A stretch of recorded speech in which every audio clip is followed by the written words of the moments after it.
ഇത് വയനാട്. വയനാടൻ ചുരങ്ങളിലൂടെ അരിച്ചെത്തുന്ന കാറ്റിന് സുഗന്ധവ്യഞ്ജനങ്ങളുടെ വ്യത്യസ്ത സുഗന്ധമുണ്ട്. ഈ തണുപ്പാർന്ന കാർഷിക സമൃദ്ധിയിലേക്ക് തിരുവനന്തപുരം നഗരത്തിന്റെ സമ്പന്നതയിൽ നിന്ന് ഒരു കുടുംബം വയനാടിന്റെ പച്ചപ്പിലേക്ക് അഭയം തേടി. പ്രവാസി ജീവിതവും ബിസിനസ്സും പിന്നിട്ട് ഒടുവിൽ വായ്പ വാങ്ങിയും ഉരുപ്പടികൾ വിറ്റും മാനന്തവാടി കണിയാമ്പറ്റയിലെ മലമുകളിൽ വെട്ടിയാൽ തീപാറുന്ന 10 സെന്റ് തരിശുഭൂമി സ്വന്തമാക്കി കുടിയേറി. കോഴിക്കോട് നിന്ന് 90 കിലോമീറ്റർ യാത്ര ചെയ്ത് മാനന്തവാടി കണിയാമ്പറ്റയിൽ ഞങ്ങളെത്തുമ്പോൾ മഞ്ഞുമാറി ചെറിയ വെയിൽ തുടങ്ങിയിട്ടുണ്ടായിരുന്നു. ആ കാണുന്നതാണ് സാബിയുടെ വീടും 10 സെന്റിലെ കൃഷിയിടവും. മുറ്റത്ത് കൂട്ടമായി പാഞ്ഞു നടന്നുകൊണ്ടിരിക്കുന്ന കോഴികൾക്ക് തീറ്റ കൊടുക്കുകയായിരുന്നു സാബിയും മകളും. പുരയിടത്തിന്റെ ഒരറ്റത്ത് കൂട്ടിൽ കുറെ ആടുകൾ, തൊട്ടടുത്ത് 1000-ഓളം മുട്ടക്കാട്, ഇതിനോട് ചേർന്ന് കുറെ വാഴകൾ, ഒപ്പം നിലത്തും ചട്ടികളിലും ഗ്രോബാഗിലുമായി പച്ചക്കറികൾ, വിവിധതരം പപ്പായ ചെടികൾ, ഔഷധ സസ്യങ്ങൾ, തേനീച്ചക്കൂട്, തൂക്കണാംകുരുവിക്കൂട്, ഫലവൃക്ഷങ്ങൾ, മുരിങ്ങ, കുരുമുളക്, കാന്താരിമുളക്, വിവിധതരം പുലുകൾ, മുയലുകൾ, അങ്ങനെ 1 ഇഞ്ച് പോലും പാഴാക്കി കളയാത്ത ഈ സ്ഥലം കണ്ടാൽ മതി ഈ കുടിയേറ്റ കർഷകയുടെ മികവറിയാൻ. അതിനോട് ചേർന്ന് പിന്നിലായി 300 സ്ക്വയർ ഫീറ്റ് മാത്രം വലിപ്പമുള്ള ഒരു ഷെഡ്. അതിലാണ് മകളും ഉപ്പയും ഉൾപ്പെടുന്ന കുടുംബം താമസം.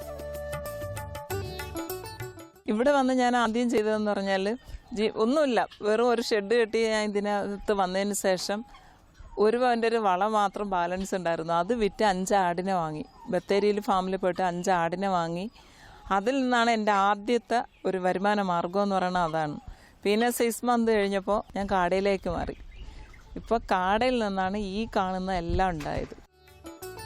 ഉരുപ്പടികളിൽ ബാക്കിയുണ്ടായിരുന്ന സ്വർണവള 24,000 രൂപയ്ക്ക് വിറ്റ് സുൽത്താൻ ബത്തേരി ചന്തയിൽ നേരിട്ട് പോയി 5 മലബാറി ഇനം ആടിനെ വാങ്ങി. പുരയിടത്തിന്റെ ഒരു മൂലയിൽ ചെറിയൊരു ആട്ടിൻകൂടും പണിതു. ബന്ധുവിൽ നിന്നും പണം വായ്പയായി വാങ്ങി 1000 മുട്ടക്കാട കോഴികളെയും ഇറക്കി. അവിടെ തുടങ്ങുന്നു സാബിയുടെ വയനാട്ടിലെ കാർഷിക ജീവിതം. ആ 1000 കാടയെ കൊണ്ടുവരുന്ന സമയത്ത് തന്നെ എനിക്ക് അതിന് തീറ്റ കൊടുക്കാൻ പെർ ഡേ 700 രൂപ വേണം. അപ്പോൾ ആ സമയത്ത് എന്നെ ഫാമുകാർ 1 മന്ത് സഹായിച്ചു. മുട്ട വിറ്റിട്ട് തന്നാൽ മതി എന്നുള്ള ഒരിതിൽ അവരെനിക്ക് ക്രെഡിറ്റിന് കാടത്തീറ്റ ഇറക്കി തന്നു. പെർ മന്ത് 21,000 രൂപയുടെ തീറ്റ അവരെനിക്ക് ക്രെഡിറ്റായിട്ട് തന്നു.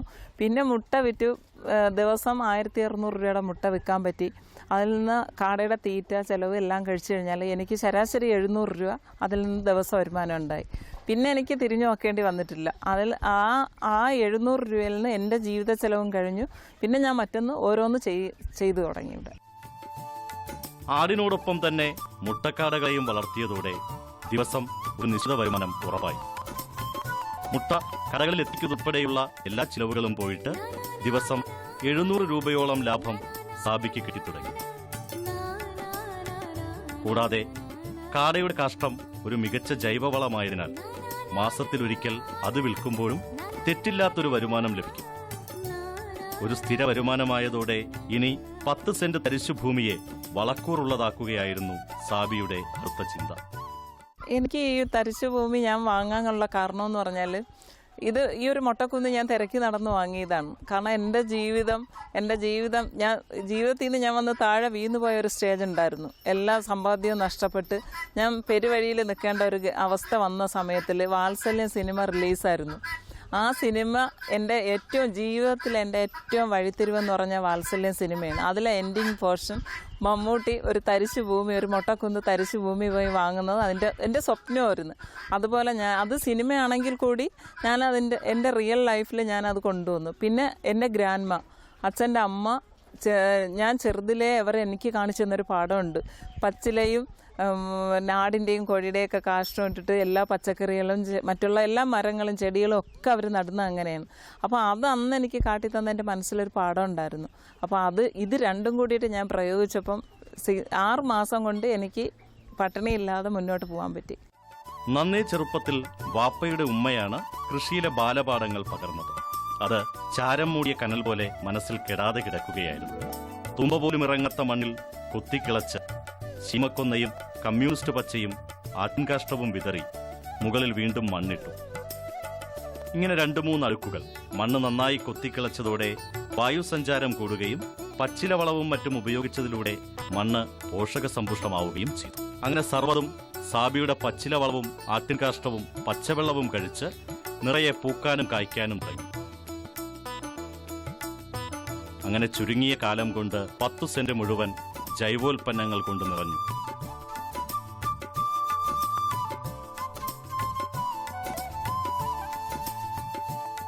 അതോടെ സാബിയുടെ കാർഷിക വിളകൾക്ക് കോഴിക്കോട് നിന്നുവരെ ആവശ്യക്കാർ എത്തി തുടങ്ങി. എന്നാൽ സാബിയുടെ കൃഷിയെ നല്ലൊരു വരുമാനത്തിലേക്ക് ഉയർത്തിയത് വയനാടിന്റെ ടൂറിസം വളർച്ചയാണ്. ഇപ്പം ഞാൻ ആദ്യമൊക്കെ ഞാൻ കൽപ്പറ്റ എന്ന് പറഞ്ഞ ബസാറിൽ കൊണ്ടുപോയിട്ട് ഷോപ്പുകളിൽ കൊടുക്കുമായിരുന്നു. പക്ഷേ അത് കഴിഞ്ഞിട്ട് ഇത് ഞാൻ ഉള്ളി ഓർഗാനിക്കായിട്ട് ചെയ്യുന്നത് കൊണ്ട്, വേറെ രാസവളങ്ങളൊന്നും ഉപയോഗിക്കാത്തത് കൊണ്ട്, ഒരു ഹോം സ്റ്റേക്കാർ ഇവിടെ വന്ന്, അവർ ഫാം ടൂറിസം തന്നെയാണ് ഹോം സ്റ്റേ നടത്തുന്ന, അവർ വന്നിട്ട് ഇത് മൊത്തത്തിൽ അവർ കാണുകയും പിന്നെ അന്ന് മുതൽ എൻ്റെ പച്ചക്കറി എല്ലാം അവർ കൊണ്ടുപോകുന്നുണ്ട്. പിന്നെ ഒത്തിരി കോഴിക്കോട് നിന്ന് തന്നെ 2-3 കസ്റ്റമർ ഉണ്ട്, അവർ സ്ഥിരം വന്നിട്ട് അവർ വാങ്ങിക്കൊണ്ട് പോകുന്നുണ്ട്. ഇതിൽ എനിക്ക് കിട്ടുന്ന ലാഭം എന്ന് പറഞ്ഞാൽ നമ്മളിപ്പോൾ പുറമേ കൊണ്ടുപോകുന്നതിനേക്കാളും നല്ല ശരിക്കും ഓർഗാനിക്കായിട്ട് ചെയ്യുന്നതുകൊണ്ട് അവർ നല്ല വില തന്ന് എനിക്ക് എൻ്റെ സാധനം കൊണ്ടുപോകുന്നുണ്ട്. അത് പച്ചക്കറി മാത്രമല്ല, മുട്ടയായാലും കോഴിയായാലും എന്തായാലും അവർ കൊണ്ടുപോകും. ഇനിയും അവർക്ക് വേണ്ടിയിട്ട് ഞാൻ ഒരുപാട് ഇനി ചെയ്യാൻ ഉദ്ദേശിക്കുന്നുണ്ട്. വയനാട് ഒരു ടൂറിസ്റ്റ് കേന്ദ്രമായതിനാൽ കൽപ്പറ്റയ്ക്കടുത്തുള്ള ഹോം സ്റ്റേകളിൽ വർഷം മുഴുവൻ ധാരാളം വിദേശികളും സ്വദേശികളുമായ വിനോദസഞ്ചാരികൾ എത്താറുണ്ട്. വിഷരഹിതമായ പച്ചക്കറികളോട് മാത്രം താൽപര്യം കാണിക്കുന്ന സഞ്ചാരികൾക്ക് സാബിയുടെ ജൈവോൽപ്പന്നങ്ങളായ തക്കാളിയും വെണ്ടയും ചീരയും എന്നു വേണ്ട ഭക്ഷ്യയോഗ്യമായ ഇലയും പൂവും കായും എല്ലാം ഇഷ്ടപ്പെട്ടു. അതോടെ ഹോം സ്റ്റേ ഗ്രൂപ്പുകൾ സാബിയുമായി ധാരണയായി. മാർക്കറ്റിൽ ലഭിക്കുന്നതിന്റെ ഇരട്ടിയിലേറെ വില നൽകി അവർ കാർഷിക വിളകൾ എടുത്തു തുടങ്ങിയതോടെ സാബി വീണ്ടും കൃഷി വർദ്ധിപ്പിച്ചു. ആദ്യമായിട്ട് ഞാൻ ഈ മണ്ണെടുത്തിട്ട് 2 ടിഷ്യൂ കൾച്ചർ വാഴ വെച്ചു. വാഴയുടെ ഒപ്പം തന്നെയാണ് ഞാൻ ചെടികളൊന്നും ഞാൻ വെറുതെ ഉപയോഗശൂന്യമായിട്ടൊന്നും വെച്ചിട്ടില്ല. എല്ലാം വിറ്റ് എനിക്ക് അതിൽ നിന്നൊരു 10 രൂപ വരുമാന മാർഗം കിട്ടുന്ന രീതിയിൽ ഞാൻ എല്ലാം വെച്ച് പിടിപ്പിച്ചു. 15ഓളം പച്ചക്കറികൾ, പച്ചമുളക്, എല്ലാ സാധനങ്ങളും. അപ്പോൾ എൻ്റെ വീട്ടാവശ്യത്തിനുള്ളതും അത് കഴിച്ചാൽ ബാക്കി ഒരു മാസം ഒരു 7000-8000 രൂപയ്ക്കോളം എനിക്ക് വിൽക്കാൻ പറ്റുന്ന രീതിയിൽ ഞാൻ ഈ 10 സെൻറ്റിൽ ബാലൻസ് വന്ന എല്ലാ സ്ഥലത്തും വെച്ചു. പിന്നെ അതിനോടൊപ്പം ഫ്രൂട്ട്സിൻ്റെ തന്നെ ഒരു 12ഓളം വെറൈറ്റീസ് ഫ്രൂട്ട്സ് ഞാൻ ഇതിനകത്ത് വെച്ചിട്ടുണ്ട്. അതിൽ നിന്നും ഈശ്വരൻ സഹായിച്ച് എനിക്ക് പെട്ടെന്ന് അതിൽ നിന്ന് എല്ലാം എനിക്ക് എടുക്കാൻ പറ്റി. അപ്പം ഞാൻ എൻ്റെ 1.5 വർഷം കൊണ്ട് ഞാനൊരു പച്ചക്കറിയോ ഒന്നും ഞാൻ വാങ്ങലില്ല. എല്ലാം എനിക്ക് ഈ 10 സെൻറ്റിൽ നിന്ന് തന്നെ കിട്ടുന്നുണ്ട്. പിന്നെ അതിനോടൊപ്പം ഒരുപാട് ആൾക്കാർക്ക് എനിക്കിത് വിൽക്കാൻ പറ്റുന്നുണ്ട്. സാബിയുടെ വിസ്മയങ്ങളിൽ മറ്റൊന്നാണ് വാഴകൃഷി. തരിശുഭൂമിയിൽ ആദ്യമായി നട്ടത് 2 ടിഷ്യൂ കൾച്ചർ വാഴകളായിരുന്നു. സാധാരണ വാഴയുടെ ചുവട്ടിൽ മുളച്ചു വരുന്ന പുതുതലമുറകളെ ചവിട്ടിയൊടിച്ചു കളയുന്ന നാട്ടുനടപ്പും സാബിക്കില്ല. ഉള്ള സ്ഥലത്ത് പരമാവധി വാഴ എന്നതാണ് ലക്ഷ്യം. ഈ 10 സെന്റ് സമ്മിശ്രത്തോട്ടത്തിൽ നിന്ന് കഴിഞ്ഞ വർഷം സാബി വെട്ടിയത് 70ഓളം കുലകൾ. 2 ടിഷ്യൂ കൾച്ചർ വാഴയിൽ തുടങ്ങി 5ാം തലമുറയിലെ വാഴക്കുലയാണ് ഇത്. ഇപ്പം എനിക്ക് 13 ആടുണ്ട്. അതിൽ ഗുജറാത്തി കച്ചി, രാജസ്ഥാൻ ബീറ്റിൽ, പിന്നെ മലബാറി, പിന്നെ സിരോഹി, ഇത്ര ആടുകളുണ്ട്. അപ്പം ആടിൽ നിന്ന് എനിക്ക് നല്ലൊരു വരുമാനം എന്ന് പറഞ്ഞാൽ അത് ഇപ്പോൾ 1 ഇയറിൽ എനിക്കൊരു 10ഓളം കുട്ടികൾ ഇതിൽ വരുന്നുണ്ട്. ആ 10 കുട്ടികളെ വിറ്റാലും 1.5 ലക്ഷം രൂപ എന്തായാലും ഉറപ്പായിട്ട് അത് കിട്ടും. അപ്പോൾ ഇയർലി വരുമാനമാണ് ആടിൽ എനിക്ക് ഉള്ളത്. ഇയർലി ഒരു 1.5 ലക്ഷം രൂപ അതിൻ്റെ വരുമാനമുണ്ട്. പിന്നെ അതിൻ്റെ കാഷ്ടവും മറ്റതും എനിക്ക് വളമൊന്നും പുറത്തുനിന്ന് വാങ്ങണ്ട, എൻ്റെ പ്രോപ്പർട്ടിയിൽ അത് യൂസ് ചെയ്യാൻ പറ്റുന്നുണ്ട്. സിരോഹി, മലബാറി, ബീറ്റൽ, ഗുജറാത്തി കച്ചി എന്നീ ഇനങ്ങളിലായി 13 ആടുകൾ ഇപ്പോൾ സാബിക്കുണ്ട്. എല്ലാ ഇനത്തിന്റെയും മുട്ടനാടുകൾ. ആടിന് പിണ്ണാക്കല്ലാതെ മറ്റു തീറ്റകളൊന്നും വാങ്ങി നൽകുന്ന പതിവില്ല. പുല്ലും ഗോതമ്പ് പുഴുങ്ങിയതുമാണ് മുഖ്യ ഭക്ഷണം. ആട്ടിൻകാഷ്ടം ചാക്കൊന്നിന് 180 രൂപ വിലയ്ക്കാണ് വിൽക്കുന്നത്. ഒരു വള വിറ്റ് 5 മലബാറി ആടുകളിൽ തുടങ്ങിയ സാബിയുടെ ഇപ്പോഴത്തെ ആടുകളുടെ മൂല്യം മാത്രം 1.5 ലക്ഷത്തിലേറെ. ഇപ്പം ഞാൻ ഗ്രോ ബാഗിൽ പിന്നെ ക്യാബേജ്, ക്യാപ്സിക്കം, ബജിമുളക്, അങ്ങനെ ഇഞ്ചി, ഇതൊക്കെ ഞാൻ ഗ്രോ ബാഗിലാണ് വെച്ചുകൊണ്ടിരുന്നത്. അപ്പോൾ എല്ലാം 20-30 വീതം ഞാൻ ഇങ്ങനെ വെക്കലുണ്ടായിരുന്നു. അപ്പോൾ അത് വെച്ച് 3 മാസം വരെ നമ്മളിങ്ങനെ നോക്കി വെള്ളം ഒഴിച്ച് കാത്തിരുന്ന്, അപ്പോൾ അത് കിട്ടുന്നതിനേക്കാളും ഞാൻ ആലോചിക്കുമ്പോൾ എനിക്ക് നല്ലൊരു വരുമാന മാർഗം എന്ന് പറഞ്ഞാൽ നാടൻ കോഴിയെ ഇറക്കി വിടല. അപ്പോൾ ഇത്രയും ഗ്രോ ബാഗ്, അതായത് ഒരു ഉദാഹരണം പറഞ്ഞാൽ ഒരു 100 ഗ്രോ ബാഗ് നമ്മൾ ഒഴിവാക്കി കഴിഞ്ഞാൽ ഞാനിപ്പോൾ 50 കോഴിയെ ഇറക്കി വിട്ടിട്ടുണ്ട്. അപ്പം 100 ഗ്രോ ബാഗിൽ നിന്ന് ഒരു സാധനത്തിന് 20 രൂപ വെച്ച് നമ്മൾ 3 മാസം കഴിയുമ്പോൾ വിളവ് കിട്ടുന്നത്. അപ്പോൾ അതിനേക്കാളും നല്ലത് കോഴി തന്നെയാണ്. അപ്പോൾ എനിക്ക് ഒരു 50 കോഴിയിൽ നിന്ന് 2000-ഓളം രൂപ വരുമാനം അത് മാസം കിട്ടും. ആടും കാടയും പച്ചക്കറികളും വാഴയും പിന്നിട്ട് സാബി ഫാൻസി കോഴികളിലും എത്തി. ജോഡിക്ക് 2000 രൂപ മുതൽ 3000 രൂപ വരെ വില ലഭിക്കുന്നവയാണ്. വർഷത്തിൽ 120 മുതൽ 180 മുട്ടകൾ ഇടുന്ന പോളിഷ് ക്യാപ്പ് പോലുള്ളവയുടെ മുട്ടയൊന്നിന് 50 രൂപ മുതൽ 100 രൂപ വരെ വിലയുണ്ട്. കൂടാതെ അരയന്നവും നാടൻ ഇനങ്ങളിൽപ്പെട്ട 60ഓളം കോഴികളുമുണ്ട്. സാബിയുടെ വീട്ടിലെ ഭക്ഷണാവശിഷ്ടങ്ങളും തവിടും കഴിച്ച് ജീവിക്കാൻ ഈ സ്വദേശികളും വിദേശികളും തയ്യാറായതിനാൽ ചെലവ് കുറവ്. കൂടാതെ പക്ഷികളുടെ കൂട്ടത്തിൽ ജോഡി 1500 രൂപ വിലയുള്ള ജപ്പാൻ സാറ്റിൻ, ജോഡിക്ക് 3000 രൂപ വിലയുള്ള ഡയമണ്ട് തുടങ്ങിയ ഇനം പ്രാവുകളും ഉണ്ട്.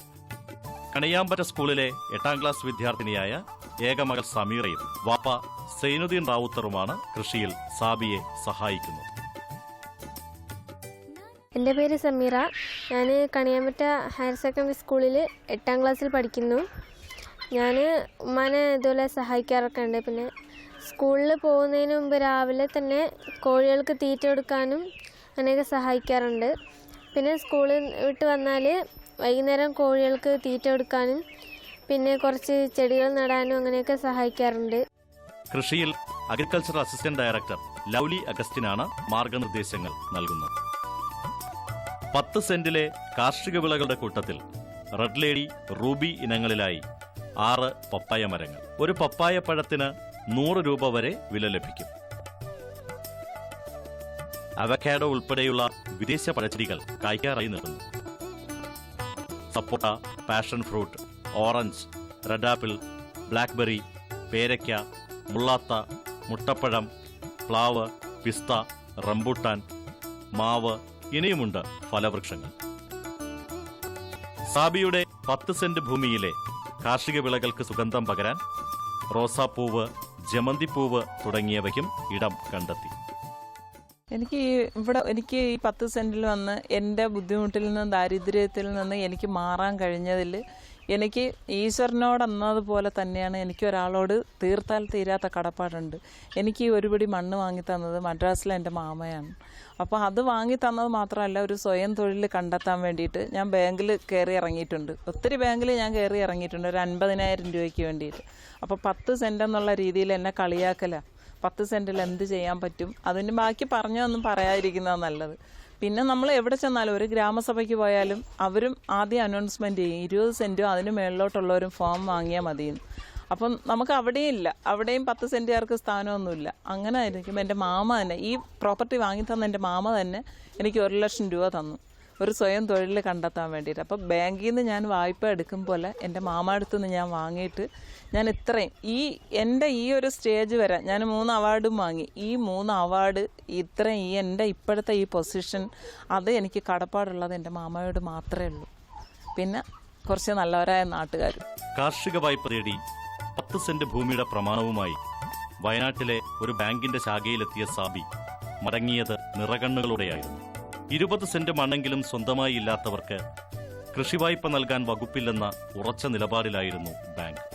തികട്ടി വന്ന തേങ്ങലടക്കി പിടിച്ച് ബാങ്കിന്റെ പടിയിറങ്ങിയ സാബി വിട്ടുകൊടുക്കാൻ തയ്യാറായിരുന്നില്ല. കൈവശമുണ്ടായിരുന്ന പണ്ടങ്ങൾ പണയപ്പെടുത്തി സമാഹരിച്ച മൂലധനവുമായി അവർ കൃഷിയിലേക്കിറങ്ങി. കൈവശ ഭൂമിയിലെ 1 ഇഞ്ച് പോലും വെറുതെ ഇടരുതെന്ന നിർബന്ധത്തിലാണ് സാബി. കുടിവെള്ളത്തിനും കൃഷിക്കുമായി മുറ്റത്തുതന്നെ ഏകദേശം 50 അടി ആഴത്തിൽ കിണർ നിർമ്മിച്ചിട്ടുണ്ട്. എന്തിനേറെ പറയുന്നു, അതിനു ചുറ്റും പോലും രാമച്ചം വെച്ചു പിടിപ്പിച്ചിട്ടുണ്ട്. പുല്ലുപോലും മുളയ്ക്കാത്ത മണ്ണിൽ പൊന്നു വിളയിച്ച സാബിയെ തേടി മികച്ച കർഷകയ്ക്കുള്ള അവാർഡ്, ഗാന്ധിജി സ്റ്റഡി സെന്ററിന്റെ അവാർഡ്, ഓയിസ്ക ഇന്റർനാഷണൽ അവാർഡ് തുടങ്ങി നിരവധി അംഗീകാരങ്ങൾ കിട്ടുകയുണ്ടായി. ഈ 10 സെന്റിൽ എനിക്കിനി ഒരുപാട് കാര്യങ്ങൾ ചെയ്യാനുണ്ട്. അത് വേറൊരു പ്രോപ്പർട്ടിയിൽ ചെയ്യണമെന്ന് എനിക്ക് താല്പര്യമില്ല. ഈ 10 സെന്റിൽ തന്നെ ഇനി ഒരുപാട് ചെയ്യാൻ പറ്റും. അതായത് ഞാൻ ആദ്യം ഇവിടെ വന്ന് കയറുമ്പോൾ വെച്ച ഷെഡ് മാറ്റിയിട്ട് അതിലൊരു ഫില്ലറിൻ്റെ മുകളിൽ 10 അടി ഹൈറ്റിൽ ഫില്ലർ കെട്ടിയിട്ട് അതിൻ്റെ മുകളിലൊരു ചെറിയ വീടും അടിയിൽ 800 സ്ക്വയർ ഫീറ്റോളം അത് കിട്ടും. അപ്പോൾ അതിൽ ഞാൻ ആദ്യം 1000 കാട ചെയ്തുകൊണ്ടിരുന്നത് മാറ്റിയിട്ട് ഇനി 2000 കാട ചെയ്യണം, പശു ചെയ്യണം. അങ്ങനെ ഒത്തിരി ഒത്തിരി ഒത്തിരി കാര്യങ്ങൾ അവിടെ ചെയ്യാനുണ്ട്. പിന്നെ എനിക്ക് ഒരുപിടി ഉപ്പും പിന്നെ കുറച്ച് അരിയൊക്കെ ഉണ്ടെങ്കിൽ എൻ്റെ കാര്യം നന്നായിട്ട് കഴിഞ്ഞു പോകും. കാരണം ബാക്കിയുള്ള കറിക്കുള്ള സാധനങ്ങളെല്ലാം ഇവിടെ നിന്ന് കിട്ടുന്നുണ്ട്. പിന്നെ ഈ വീട് ചെയ്യുന്നതിനോടൊപ്പം എൻ്റെ ആവശ്യത്തിനുള്ള മീനും ഞാനിവിടെ ചെയ്യാനുള്ള തീരുമാനത്തിലാണ്. അത് ഞാൻ ചെയ്യും. വീടൊന്ന് പൊളിച്ചു പണിത് അടിനിലയിൽ പുതിയൊരു കാടക്കൂട് പണിയണം. വീടിന് മുന്നിൽ ഒരു ചെറു മത്സ്യക്കുളം തീർക്കണം. മുട്ടക്കോഴി വളർത്തണം. ഫാൻസി കോഴികളുടെ എണ്ണം കൂട്ടണം. തുടങ്ങിയ സാബിയുടെ വാക്കുകൾ കേൾക്കുമ്പോൾ ഏക്കർ കണക്കിന് സ്ഥലം തരിശിട്ടിരിക്കുന്നവർക്ക് ഒരു നിമിഷം ആത്മപരിശോധനയാവാം. വെറുതെ സമയം പാഴാക്കി കളയാതെ ഉള്ള സ്ഥലത്ത് മനസ്സറിഞ്ഞ് വിത്തുപകിയാൽ മണ്ണ് ചതിക്കില്ലെന്ന സന്ദേശമാണ് സാബി നൽകുന്നത്. കൃഷി ചെയ്യാൻ സ്ഥലമില്ലെന്ന് പരിഭവപ്പെടുന്ന മലയാളികൾക്ക് സ്വന്തം കൃഷിരീതിയിലൂടെ മറുപടി നൽകുകയാണ് ഇവർ.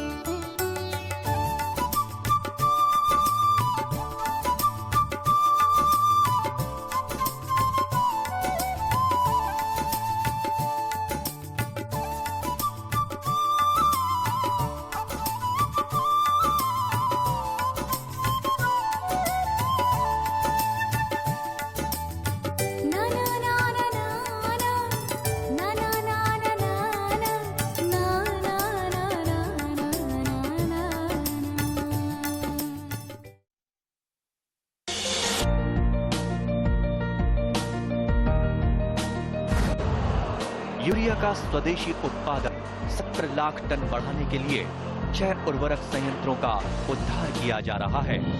FCIL के गोरखपुर, सिंदरी, तलचर और रामागुंडम संयंत्र, HFCL की बरौनी इकाई और BVFCL की नामरू फोर्थ। सोने पर सुहागा ये है कि देश में अब बनेगा सिर्फ नीम लेपित यूरिया, क्योंकि इससे होगा किसानों का फायदा ही फायदा। अनाज का उत्पादन 10% तक बढ़ेगा। बढ़ेगी 10 से 15% नाइट्रोजन क्षमता।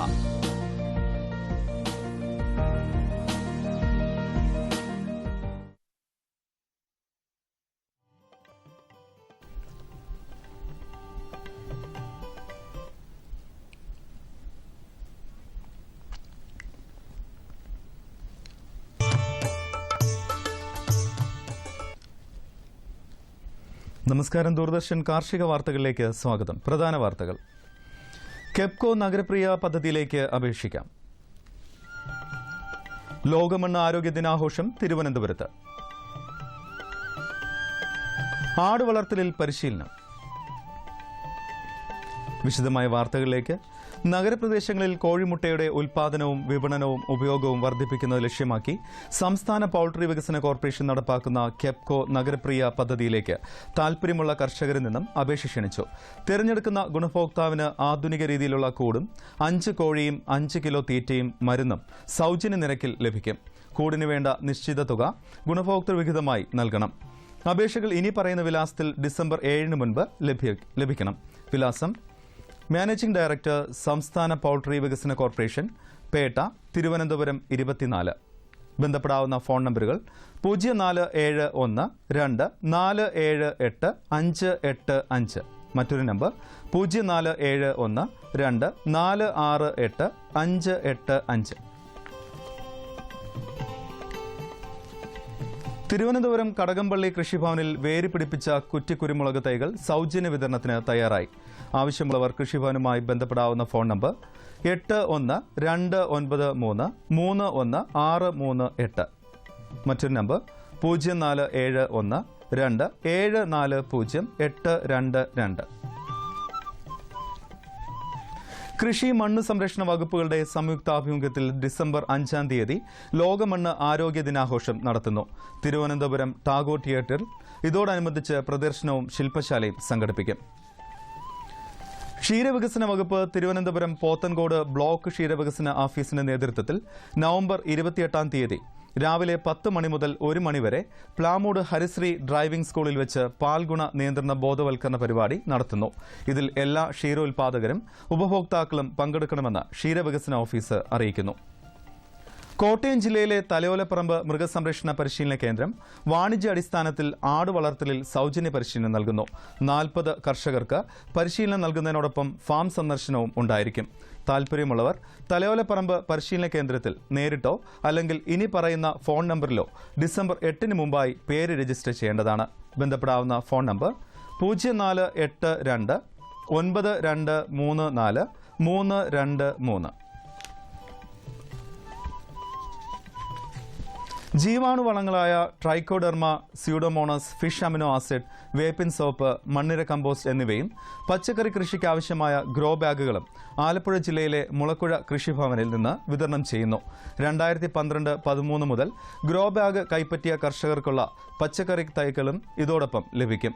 താൽപര്യമുള്ള കർഷകർ മുളക്കുഴ കൃഷിഭവനുമായി ബന്ധപ്പെടാവുന്നതാണ്. ബന്ധപ്പെടാവുന്ന ഫോൺ നമ്പർ 0479 2467 544.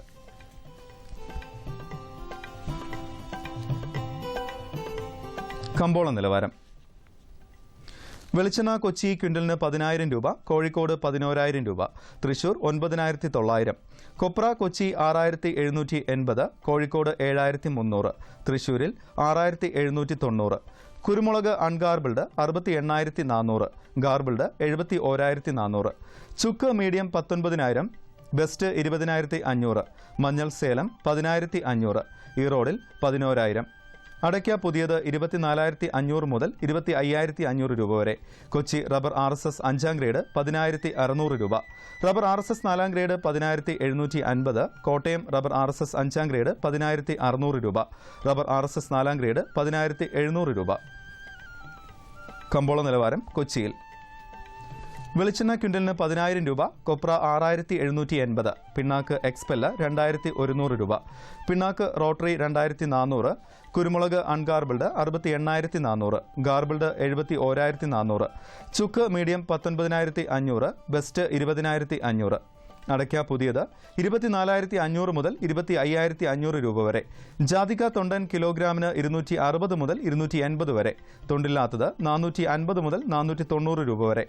ജാതിപത്രി 600 മുതൽ 950 രൂപ വരെ, ഗ്രാമ്പു 760 രൂപ. റബ്ബർ RSS 5ാം ഗ്രേഡ് ക്വിന്റലിന് 10,600 രൂപ, റബ്ബർ RSS 4ാം ഗ്രേഡ് 10,750, ഒട്ടുപാൽ 6,400, ലാറ്റക്സ് 7,500 രൂപ. കമ്പോള അവലോകനം. ഏലക്ക വിളവെടുപ്പ് പുരോഗമിക്കുന്നതിനോടൊപ്പം ലേലകേന്ദ്രങ്ങളിലേക്കുള്ള ചരക്ക് വരവ് ശക്തം. നടപ്പ് സീസണിൽ ഇതിനകം 11,000 ടൺ ഏലക്ക ലേലത്തിന് ഇറങ്ങി. മുൻവർഷം ഇതേ കാലയളവിൽ വരവ് 7,100 ടൺ മാത്രം. ഇന്ന് നടന്ന ലേലത്തിൽ മികച്ച ഇനങ്ങൾ കിലോ 963 രൂപയിലും ശരാശരി ഇനങ്ങൾ 629 രൂപയിലുമാണ്. വിദേശത്ത് റബ്ബർ വില ഉയർന്നതിനോട് ചുവടുപിടിച്ച് ആഭ്യന്തര അവധി നിരക്കുകൾ വർദ്ധിച്ചു. എന്നാൽ വ്യവസായികളിൽ നിന്നുള്ള പിന്തുണ കുറഞ്ഞതിനാൽ കൊച്ചിയിലും കോട്ടയത്തും 4ാം ഗ്രേഡിന് വില താഴ്ന്നു. മലബാർ മേഖലയിൽ കൊപ്ര വിലയിൽ ചെറിയ തിരുത്തൽ അനുഭവപ്പെട്ടെങ്കിലും വെളിച്ചെണ്ണ വില സ്റ്റഡിയാണ്. മാസാരംഭം അടുത്തതിനാൽ വിൽപ്പന ഉയരുമെന്ന വിശ്വാസത്തിലാണ് മില്ലുകാർ. കൊച്ചിയിൽ 6ാം ദിവസവും എണ്ണ 10,000 രൂപയിലാണ്. കുരുമുളക് വിലയിൽ കാര്യമായ മാറ്റമില്ലാതെ ഇടപാടുകൾ നടന്നു. വയനാട്ടിൽ നിന്നും ഇടുക്കിയിൽ നിന്നുമുള്ള ചരക്ക് വരവ് കുറവാണ്. ഇനി കാലാവസ്ഥ. കണ്ണൂർ കൂടിയ താപനില 35.4 ഡിഗ്രി സെൽഷ്യസ്, കുറഞ്ഞ താപനില 23.1 ഡിഗ്രി സെൽഷ്യസ്. കോഴിക്കോട് 35.2, 25.1. കൊച്ചി 32.4, 25. ആലപ്പുഴ 34.3, 25.4. പുനലൂർ 33.4, 20.8.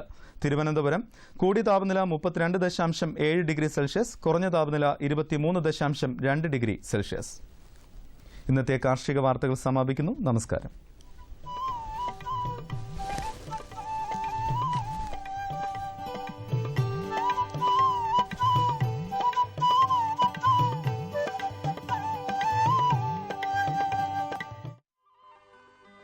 കേട്ടോ എന്നെ എന്ത് കേൾപ്പിക്കാനാ? പോയി അവളെ കേൾപ്പിക്കും. ആരോട് പോയാ? അതിന് നിങ്ങളുടെ മൊബൈൽ ഫോണ് രാവിലെയും വൈകിട്ടും പകലും രാത്രി അതിനോട് ഒട്ടിയിരിക്കുമല്ലേ? ചോദിച്ചാ കിസാൻ കോൾ സെന്ററുമായി സംസാരിക്കുകയാണെന്ന് പറയും. ഓ അതാണല്ലേ കാര്യം. അതെ, എന്ത് പറ്റി ഇപ്പൊ സംസാരിക്കുന്നില്ലേ? ഇപ്പൊ അപ്പൊ കാര്യം നടക്കും. അതെങ്ങനെ? അതെ, ഇപ്പൊ കൂടുതൽ ലൈനുകളും പ്രത്യേക ടെക്നിക്കും കാരണം കൃഷി വിദഗ്ധരുമായി ഉടനെ സംസാരിക്കാം. ഇനി ലൈന് ബിരിയാണെങ്കിൽ തന്നെ നിങ്ങളുടെ പ്രശ്നം റെക്കോർഡ് ചെയ്തോളും. അവിടെ നിന്ന് ഫോണും വരും, പിന്നെ പ്രശ്ന പരിഹാരം മെസ്സേജായി വരും. കണ്ടില്ലേ, വന്നല്ലോ. ആഹാ, എന്ന് വെച്ചാ കാത്തിരിക്കേ വേണ്ടല്ലേ? അതെ, അതാണല്ലേ പെട്ടെന്ന് എന്നോട് ഇപ്പൊ സ്നേഹം തോന്നിയത്. കൃഷി സംബന്ധമായ പ്രശ്നങ്ങൾക്ക് നിങ്ങളുടെ ഭാഷയിൽ ഉടൻ പരിഹാരത്തിന് ഇന്ത്യ ഒട്ടുക്കും ഏത് ഫോണിൽ നിന്നും ഹെൽപ്പ് ലൈൻ നമ്പറിൽ ബന്ധപ്പെടുക. കർഷകരുടെ മിത്രം കിസാൻ കോൾ സെന്റർ.